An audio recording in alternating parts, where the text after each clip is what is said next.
Hey everybody, Seeker here with another Disney Infinity 3.0 Toy Box tutorial. Today, by request, we're going to be working with the enemy wave generator. Now we'll need a couple things to do here. We'll need an enemy wave generator first of all, and then we'll need a way to activate it. So we'll just put down a button for that.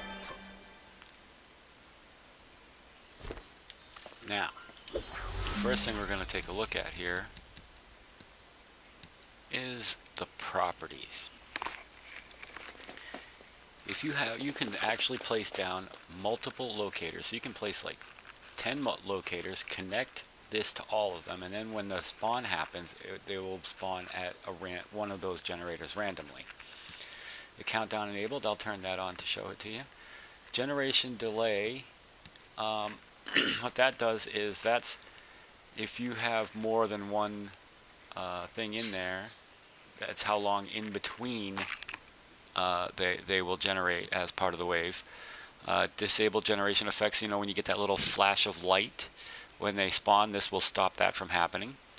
Hold all till generated, that means that they're supposed to not actually generate until they're not supposed to show to you until they all show, and you can also assign them to a team. Now we'll configure a wave. You just do the add new, and let's say we'll put 2 battle droids in here, 2 B1 battle droids, and how about 3 clone troopers. And the way we do that is we select each one once, and then we go here and select it, and we can change the count up to 10. So we said we wanted 2 of those guys and 3 of those guys. And then when we will connect the button to it, when the button's pressed, we want to generate wave. And we'll see how that looks, and you'll see the countdown come up. See, and it shows you. And now in 4 seconds, those other clone troopers will start spawning.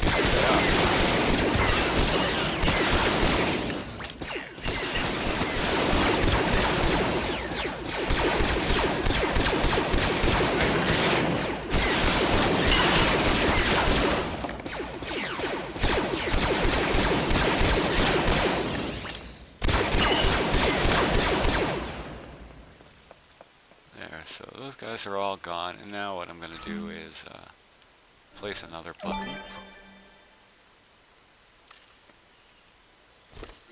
So that I can, when pressed, defeat wave. So that way I don't have to fight them every time. And now I'll put down a couple locators to show you the random locator thing, and you saw the little generation effects that were there when they were on, so I will turn those off. Well, let's see, we'll put one locator over here, and one over here, over there. And we'll do new locator connection.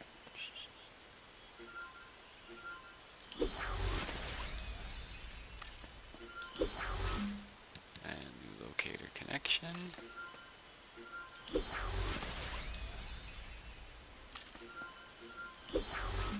And new locator connection.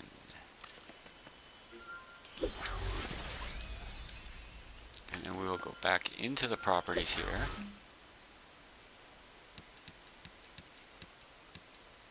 This new team connection will connect it to a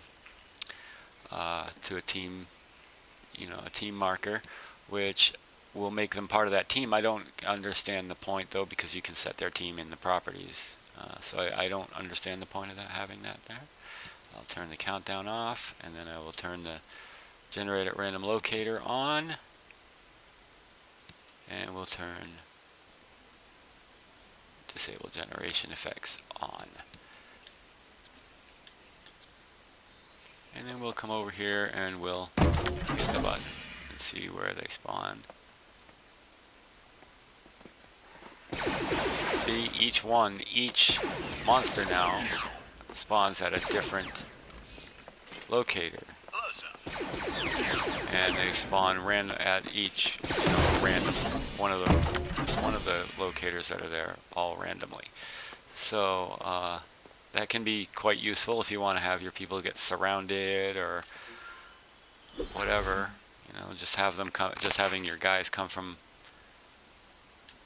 random directions at your players. One of the really neat things about this is that we can now do this.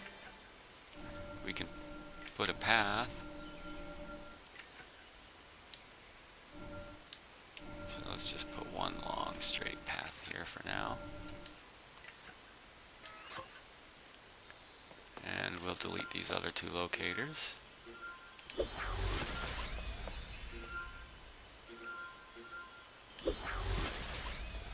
And we'll go new path connection. Come on. And we will connect the toy box path there. And when that happens, when we do that, and we go to properties, we'll see that we have a new section down here at the bottom, toy box path. And you go there, and you can set their speed, and say you want them to walk that. Because if you put them on the path at 100% speed, AI enemies will run. So I generally lower it to 30%, and then we'll have these guys do back and forth. 30% is just about perfect, actually. And then we have ignore outside influences. That means they're not gonna they're basically not gonna attack you unless you attack them. And return to path after attacking. That means that if they do get into a fight and you kill them, they'll go back to walking. They'll go back to the path and continue walking it.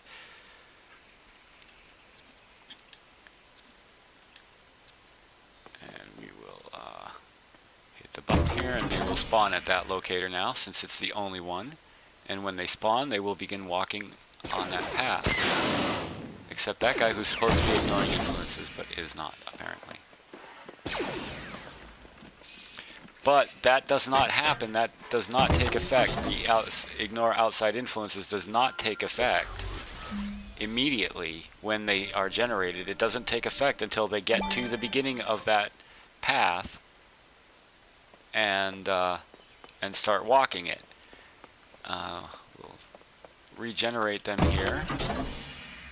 And I should be far enough away now that they won't notice me, and they'll spawn and begin walking their path.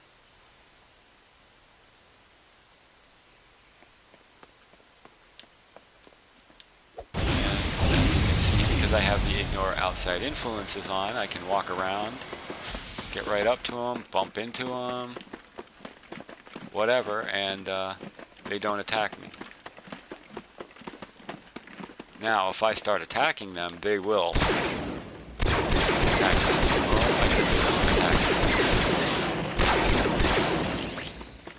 So I guess if you want to have a bunch of mobs around and just kill. See, only the droid is fighting back because it actually knocked him off the path. So he began to his normal AI took over at that point. It's funny, I thought they were supposed to attack you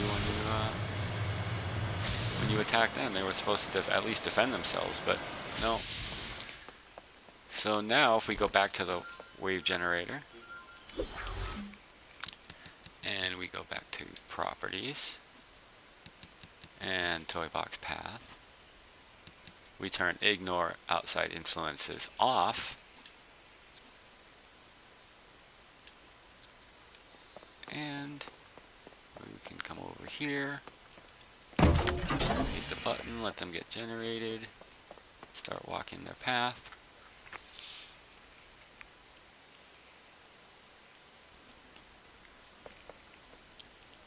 Like so. Now they're all on the path.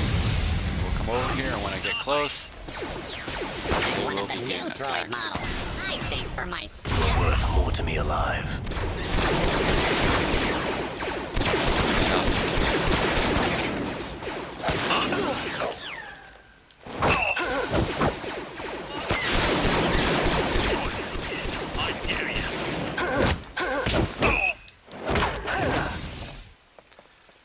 You have been Boba Fetted. Oh yeah. And let's see here. The new actor connection. I'm not exactly sure what that does, but because I've never tried it. But let's see. We will.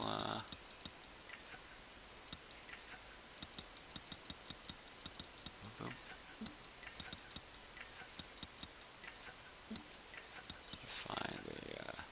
We'll put a little Anakin Town person here to test it. Go. New actor connection.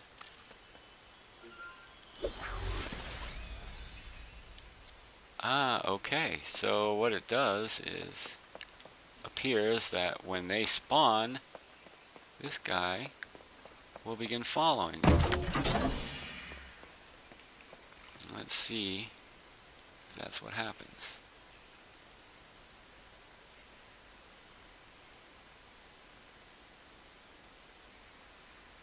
See, and now he's walking over towards them, and he should begin following them, but looks like he's scared.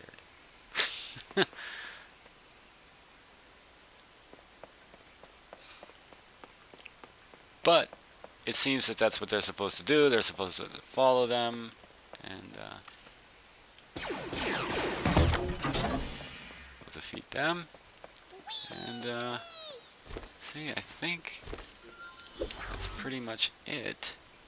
Oh no, you can have outgoing logic connections also when a wave is generated, when a wave is defeated, when an individual enemy is defeated, when the first unit that you have set, in this case the two B1 battle droids, when they are generated, when the generator is destroyed, yes, the generator can be destroyed. And of course, when something happens to the Toy Boss Pass that it is connected to.